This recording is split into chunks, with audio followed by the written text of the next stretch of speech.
The fear of falling is a cage. It is a cage built not of iron bars, but of hesitation, of cautious steps, of a world that grows smaller each day. We are told this fear is a wise response to an aging body, a body that is fragile and untrustworthy. But what if the body is not the source of the problem? What if the body is simply waiting for us to remember how to use it? Most people think walking is just a matter of putting one foot in front of the other, a simple mechanical act. 99% will miss the final part about unifying these principles into a single conscious rhythm. And without that key, they will continue to walk in a way that invites instability, never understanding the true source of unshakable balance. Grounded connection. The journey to unshakable stability does not begin in the legs or the core. It begins in a place we have learned to ignore, a part of ourselves we have imprisoned in stiff shoes and disconnected from its purpose. It begins in the soles of our feet. The foot is not a clumsy block of bone designed merely to carry our weight. It is a masterpiece of biological engineering, a sophisticated sensory organ with a quarter of the body's bones and a vast network of nerves designed to read, interpret, and respond to the ground beneath us. For most of our lives, we have silenced this intelligence. We have walked without listening, our minds elsewhere, our feet merely performing a repetitive, unconscious task. To walk in a way that prevents falls is to first reawaken this dormant conversation between the foot and the earth. It is a practice of profound listening. The practice begins before you even take a full step. Stand for a moment and bring your entire awareness down into your feet. Feel the way your weight is distributed. Is it on your heels, your toes, one side more than the other? Now, with intention, allow your weight to settle evenly, feeling the connection at the ball of your foot, the outer edge, and the heel. Feel the ground holding you. This is your foundation. Now, as you begin to walk, do so with this same quality of attention. Instead of the foot slapping down on the pavement, imagine a more deliberate, more sensitive placement. The heel connects first but gently, not as a harsh impact, but as a greeting. Then the weight rolls smoothly through the arch of the foot from the heel towards the toes. This rolling motion is critical. It is the body's natural shock absorber, dissipating the force of impact that would otherwise travel jarringly up into the knees, hips, and spine. As your weight rolls forward, feel the entire surface of your foot spreading out to grip the ground. This provides a wide, stable base of support during the brief moment you are balanced on that one leg. Finally, the movement concludes as you push off from the ball of your foot and your toes, propelling you forward into the next step. This push-off is not an aggressive shove, but a firm, confident transfer of energy. Each step becomes a complete, mindful cycle. A gentle landing, a smooth roll, a wide base of support, and a firm propulsion. This is not about walking faster or further. It is about transforming the quality of each individual step. It is about treating your feet not as mindless servants, but as wise counselors. By bringing your awareness to this process, you are constantly receiving a stream of information about the texture of the ground, its angle, its firmness. Your body, receiving this rich data, can then make instantaneous, subtle adjustments to maintain its balance. This grounded connection is the root system from which all stability grows. A tree with deep roots does not fear the wind. A person with grounded feet does not fear the walk. Silent core. Once the connection with the earth is established, we must bring our awareness upward to the great center of our physical structure. This is not about the superficial muscles we see in a mirror. It is about the deep internal architecture of the torso, the silent core. For many people, the act of walking has become a disjointed affair. The legs move, but the torso is a passive, wobbly passenger, easily thrown off balance by a misplaced step or an uneven surface. This disconnect between the lower and upper body is a primary invitation for a fall. The silent core is the bridge that unifies these two halves, creating a single, integrated, and powerful unit. To cultivate this is to build a gyroscope of stability deep within yourself. A strong, engaged core does not mean sucking in your stomach or creating rigid tension. That kind of tension restricts breathing and hinders fluid movement. The practice is far more subtle. It is a feeling of gentle, sustained support, of gathering energy at your center. Stand in a still position with your feet grounded and your knees soft. Place a hand on your lower abdomen just below your navel. Now, take a slow, deep breath, not into your chest, but down into your belly, so you feel your hand gently rise. As you exhale, imagine you are gathering the muscles of your lower abdomen, your lower back, and your pelvic floor inward and upward, as if you are zippering up a snug pair of trousers. It is not a forceful contraction. It is a subtle toning, a sense of bringing everything towards your midline. Your pelvis should be in a neutral position, like a bowl of water that is not spilling forward or backward. This gentle engagement should be sustained, not just held for a moment. It should be a new baseline of awareness that you carry with you. It should be so subtle that you can breathe freely and fully without losing the connection. Now begin to walk with this awareness. With each step, maintain this sense of a quiet, stable center. You will notice a profound difference. Your legs will feel lighter, as if they are pendulums swinging from a stable, solid anchor. Your upper body will no longer feel like it is lurching or swaying with each step. Instead, it will glide forward with a newfound smoothness and efficiency. The core is now acting as a central transmission, transferring the power generated by your legs smoothly up through your spine. It dampens the small instabilities that arise from the ground before they can become large, balance-threatening wobbles. This practice of engaging the silent core is a discipline of inner unification. It transforms the act of walking from a collection of separate parts, moving in loose formation, into a harmonious expression of a single, powerful, and integrated whole. This inner stability is your first and most reliable defense against the unpredictable nature of the world you walk through. It is the calm center in the midst of motion, supple spine. With a grounded connection to the earth below and a stable core at our center, we now address the pillar that rises between them, the spine. We often think of the spine as something to be held straight and rigid, like a pole. This is a profound misunderstanding of its design and function. A healthy spine is not rigid, it is supple. It is a serpentine chain of 33 individual bones designed to move, to twist, and to absorb shock. When we hold our spine rigidly as we walk, we create a brittle structure.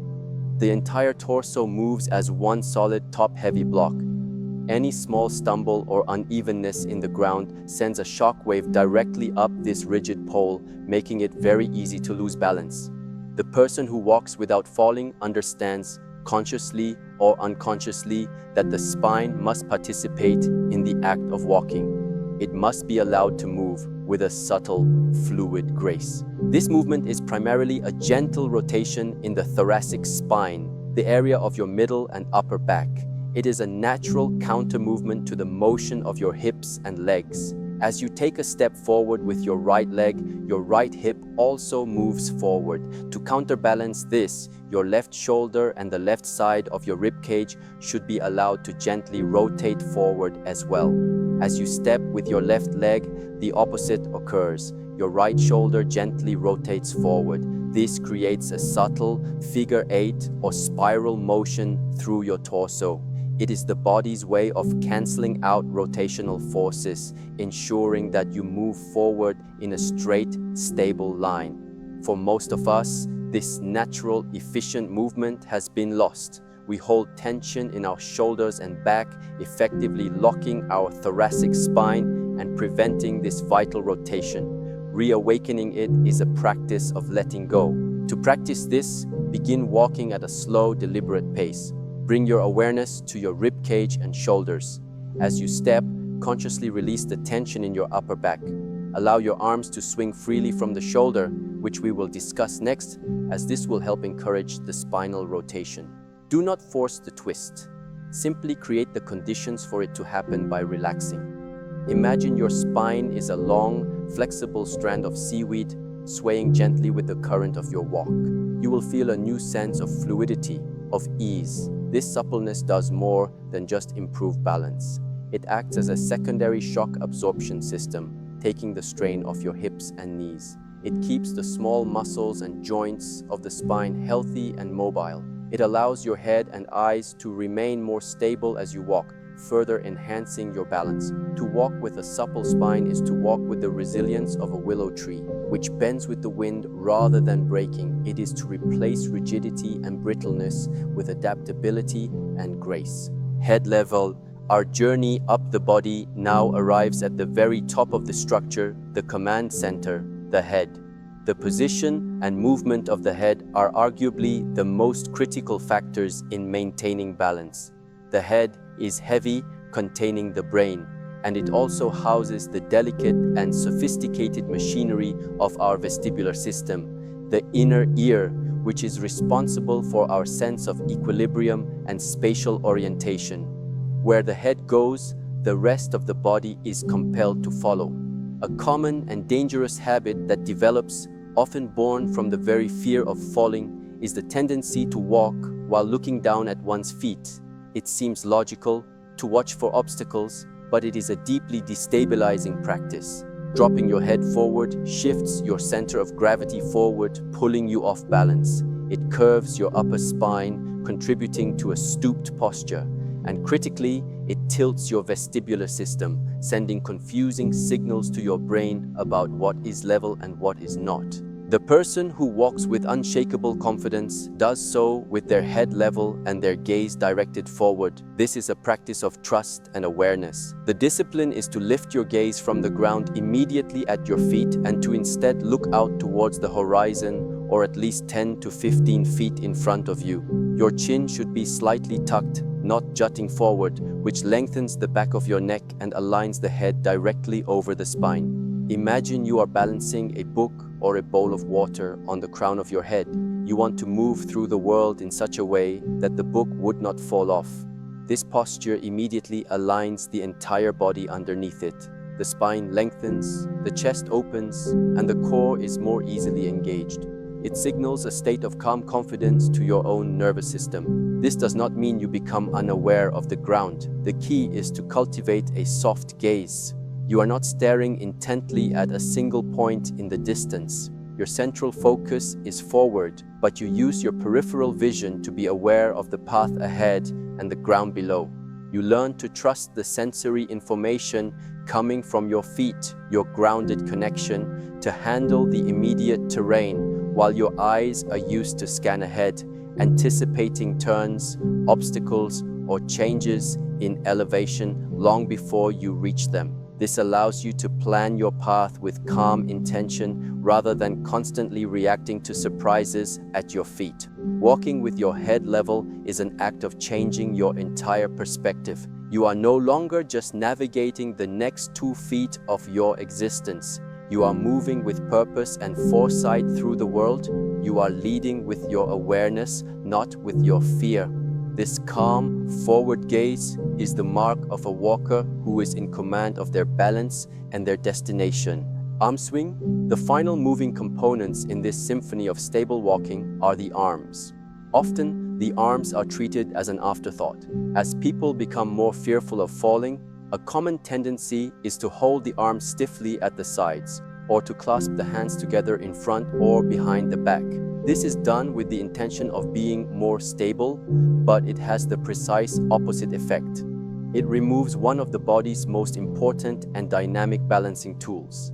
The natural swing of the arms is not a decorative flourish. It is a fundamental part of the mechanics of human locomotion. It is a sophisticated counterbalancing system that works in perfect harmony with the legs and spine to maintain equilibrium and efficiency. To walk without falling is to liberate the arms and allow them to perform their essential function. The physics are simple and elegant. As you step forward with your left leg, your body has a natural tendency to rotate to the right. To counteract this, your right arm swings forward. This opposing motion cancels out the rotational force, keeping your torso stable and your momentum directed straight ahead. The same happens on the other side. As your right leg comes forward, your left arm swings forward to match. This crossbody or contralateral pattern is the blueprint for efficient, stable walking. It creates a smooth, rhythmic motion that conserves energy and minimizes side-to-side swaying, which is a major contributor to loss of balance. A free and natural arm swing is a sign of a well-integrated nervous system and a relaxed, confident body. The practice here is one of release. It is not about forcing a powerful, marching-style arm swing. It is about letting go of the tension that keeps the arms locked. Begin walking and simply allow your arms to hang loosely from your shoulders. The swing should initiate from the shoulder joint, not from the elbow. The arms should remain relatively straight but not locked, and the hands should be relaxed, not clenched into fists. Let them move like pendulums, finding their own natural rhythm in response to the movement of your legs.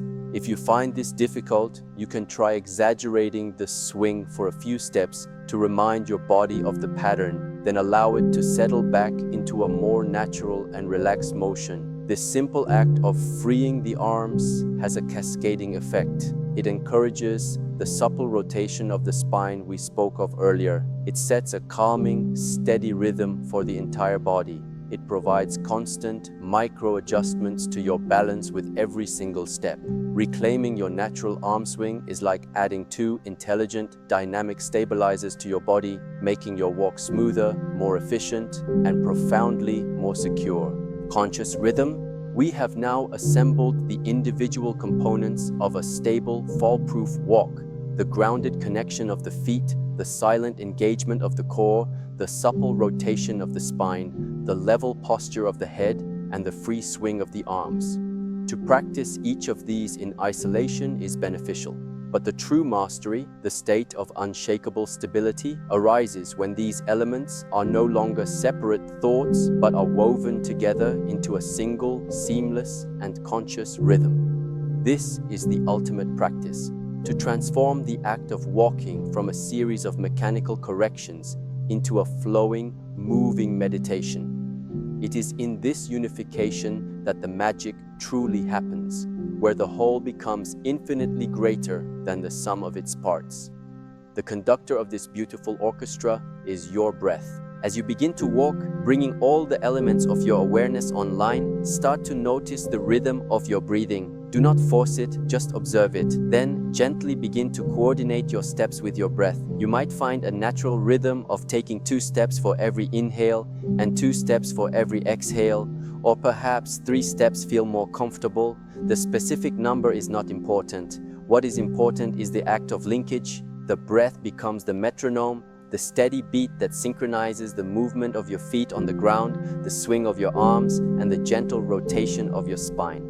This conscious linkage has a profound effect on the nervous system. The mind, which might otherwise be occupied with worry, distraction, or fear, is now given a simple calming task: to unite breath and body in a single flowing rhythm. When the mind is calm and present, the body can relax. When the body is relaxed, it is also highly responsive. It is no longer braced against the world in a state of tension, but is fluid and adaptable. Your feet feel the ground more clearly. Your core remains stable without strain. Your spine moves with ease. Your senses are sharp. You are walking in a state of heightened awareness, but it is a soft, non-anxious awareness. You are fully present in your body, moving through the world. This state of integrated rhythmic presence is the very opposite of the distracted, disconnected state in which most falls occur. Falls happen in moments of inattention. This practice is the cultivation of pure attention. It is a way of being so fully and harmoniously in your body that instability struggles to find a foothold. This conscious rhythm is your shield. It is your anchor. It is the deep, quiet confidence that comes not from believing you will not fall, but from knowing you are so deeply present that you are prepared for anything. The ground beneath your feet is not your enemy. It is your oldest partner. The force of gravity is not trying to pull you down. It is what holds you here, what gives you a foundation to push against. The act of walking is a constant dialogue with these fundamental forces. By learning to walk in this way, grounded, centered, supple, and aware, you are not just preventing a fall. You are changing the nature of that dialogue from one of fear and resistance to one of harmony and cooperation. You are reclaiming a fundamental human freedom, the freedom to move through the world with grace, with confidence, and with a quiet, unshakable joy in every single step. Which of these walking principles feels most absent in your own body right now? Be honest with yourself.